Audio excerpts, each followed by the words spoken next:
It's September 26, 2017, day 11 of fieldwork for the Tawaki project.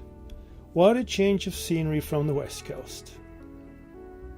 Last night, Robin and Giselle indeed made it through Homer Tunnel without any delay. So now I'm convinced that the road closure the night before was just put into place by a higher force to prolong Hotte and my already endless journey from the west coast. Anywho. Today we hopped on the 11 AM Southern Discovery's Milford Sound cruise, which would take us to the Discovery Center, and which started with a sumptuous buffet lunch. Luckily we had 1.5 hours to digest the food while we cruised the entire length of the fjord. Never bad to start fieldwork with a bit of relaxed tourist activities. Although our field outfits set us apart from the rest of the passengers on board, I guess. We arrived at the Discovery Center, or short DC, around 1 PM. Before heading over to the penguin breeding areas, we went down into the observation chamber to have a look at what's going on below Harrison Cove's surface. And the sheer amount of fish, and more specifically fish larvae, was quite a sight to behold.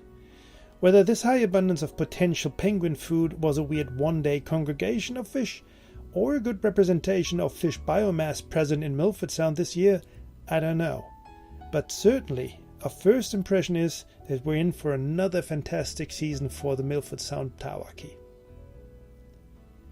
After about half an hour, Andrea Ferris, manager of the DC and the person who got us to work in Milford Sound in the first place, took us over to the breeding area in their new Stabbycraft style tender, which goes by the name, ta-da, Little Tawaki. Pretty awesome. Even though this is the third season we work with penguins in Harrison Cove, the lush forest, the oversaturation of green, still don't fail to amaze me. This is the perfect representation of a rainforest.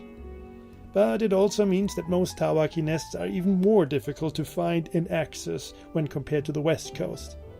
The penguins breed in caves and rock crevices. Some of the nests are virtually inaccessible. Only by shoving a 360 camera down a tiny hole, we may get a chance to see those nests.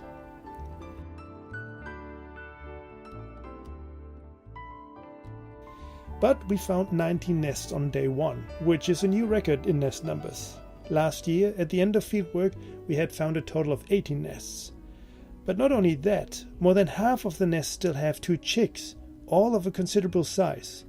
With Tawaki considered obligate brood reducers that lose either one of their eggs or chicks, this is quite unusual, and it certainly indicates that there's a lot of food out in the fjord.